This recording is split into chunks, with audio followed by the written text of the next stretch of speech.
Bonjour à tous et bienvenue à cette quatrième formation qui concerne le recodage des variables dans un jeu de données. L'objectif de cette formation consiste à vous permettre de pouvoir recoder les variables dans votre jeu de données. Donc pour ce faire, nous allons vous montrer quelques fonctions qui permettent de recoder les variables facilement sous R. Nous allons d'abord chercher à détecter le type des variables dans notre jeu de données. Donc, en sélectionnant la ligne 99, on lance la commande à ce niveau et on voit que les résultats s'affichent dans la partie console. Donc, nous pouvons voir dans cette première colonne que s'affiche l'ensemble des variables de notre jeu de données. À côté, nous avons les types de ces variables et ensuite, nous avons quelques observations de ces différentes variables. Donc, nous voyons que l'âge est de type numérique, le genre est de type caractère, la taille est de type entier, le poids est de type entier, le diabète est de type entier. Cette variable doit être recodée obligatoirement puisqu'elle n'est pas une variable de type entier. Quand on regarde bien, quand on observe un peu les données de la variable, nous voyons 1, 0. Donc, c'est une variable binaire. Donc, une variable binaire généralement est recodée. Donc, c'est une variable catégorielle. Elle devrait être recodée et elle doit être obligatoirement recodée pour que l'on puisse faire de bonnes analyses. Donc, quand on regarde la variable de cholestérol, nous voyons qu'elle est de type numérique. La variable triglycéride, elle est également de type numérique. Glycémie est de type numérique. Créatinine de type numérique. Et sleep apnée de type numérique. Et la fréquence cardiaque de type entier. Après analyse, la variable obligatoire à recoder est le diabète. Mais pour ce faire, et pour également vous montrer quelques fonctions, nous avons décidé également de recoder la variable âge, qui est de type numérique, au type entier, et aussi la variable sleep apnée de sommeil, qui est de type numérique, au type entier, pour permettre une compréhension de la fonction as point integer. Donc, nous allons aller pour découvrir en quelque sorte ces deux fonctions que nous allons vous présenter dans cette formation concernant le recodage des variables. Donc, nous allons maintenant utiliser la fonction asPointInteger. Cette fonction permet facilement de transformer une variable numérique à une variable de type entier. Donc, nous pouvons le voir. Et à l'intérieur de la fonction, nous avons précisé également le nom de la variable qui était de type numérique. Donc, nous allons exécuter la commande à ce niveau. Donc, lorsqu'on lance la commande, nous voyons juste à côté, sur la partie console, que la commande s'affiche sans aucun retour de message d'erreur. Donc, cela voudrait dire simplement que la commande a été bien exécutée. Donc, nous pouvons aller par la suite découvrir le type de cette variable après recodage en faisant juste simplement classe entre parenthèses et en précisant le nom de la variable.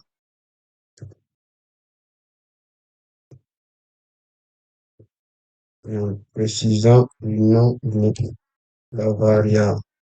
Donc, si nous avons fait classe entre parenthèses, le nom de la variable, nous pouvons lancer la commande. Et nous voyons dans la partie console que cette commande nous retourne integer pour dire que la variable après recodage est au format entier. Donc, nous avons maintenant une variable au type entier.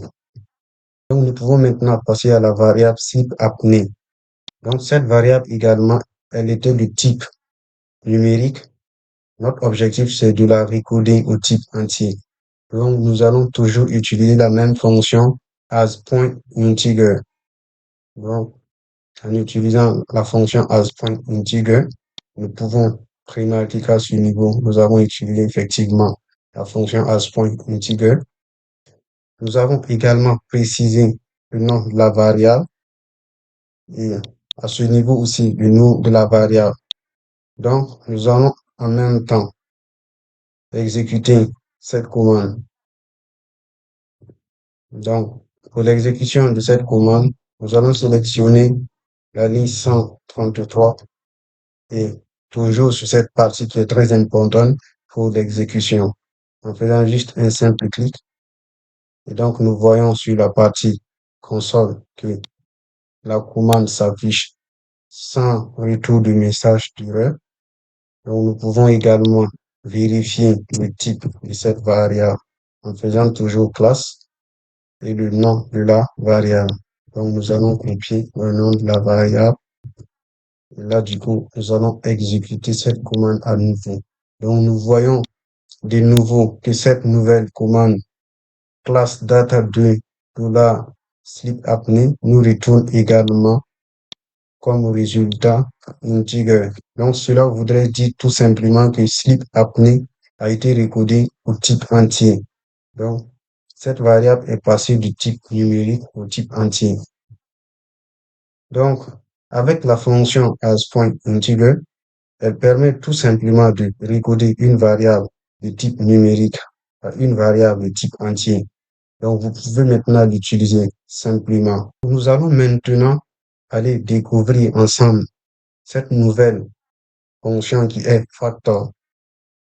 Factor est une fonction qui permet de recoder une variable binaire ou même une variable à plusieurs modalités, tout en vous donnant la possibilité de préciser la correspondance des codes à vos modalités.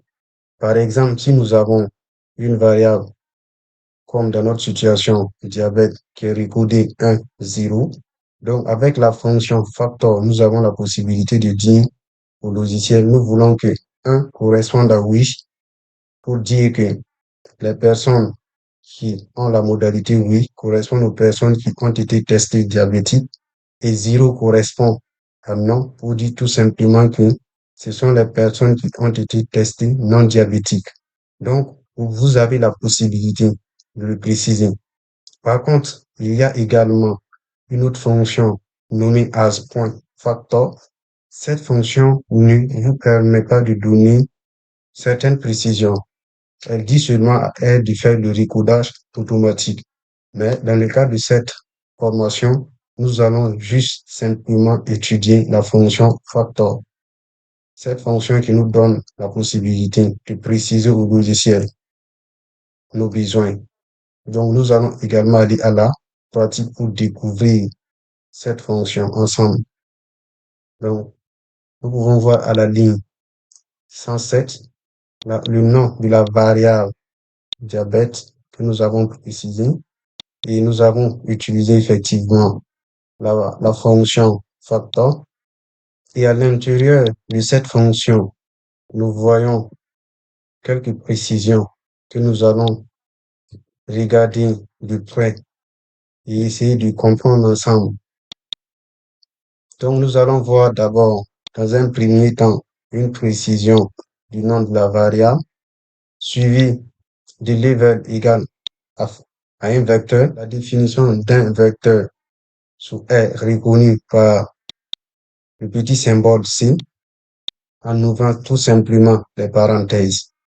Donc, nous pouvons constater que level égal à C contient un vecteur 0 et 1. Donc, qui correspond au niveau. Donc, comme notre variable diabète était recodée 1 et 0, donc nous avons défini level qui serait égal à un vecteur 1 et 0 et label qui va contenir nos modalités. Donc, label sera le lieu où nous allons mettre les modalités de notre variable diabète.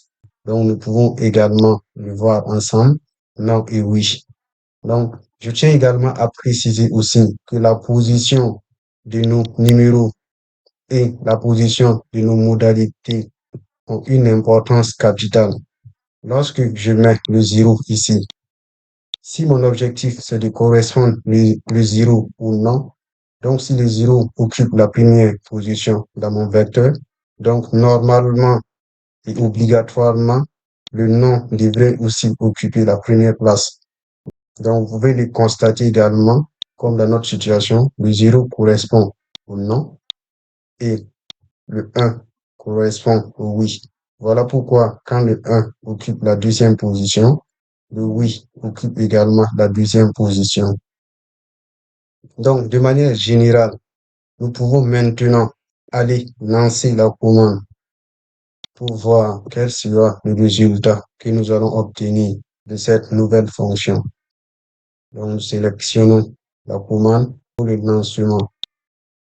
Donc, nous voyons que la commande a été bien exécutée. Donc, nous allons également chercher à découvrir le, le type de cette variable. Donc, nous allons juste copier. Et là, du coup, nous allons exécuter la nouvelle commande. Et nous voyons effectivement que cette nouvelle commande nous retourne factor comme résultat. Donc, effectivement, nous pouvons dire que le logiciel R a bien recodé pour nous notre variable. Donc, c'était l'objectif de cette formation. Et nous vous remercions d'avoir suivi cette formation. Restez connectés, abonnez-vous à notre chaîne YouTube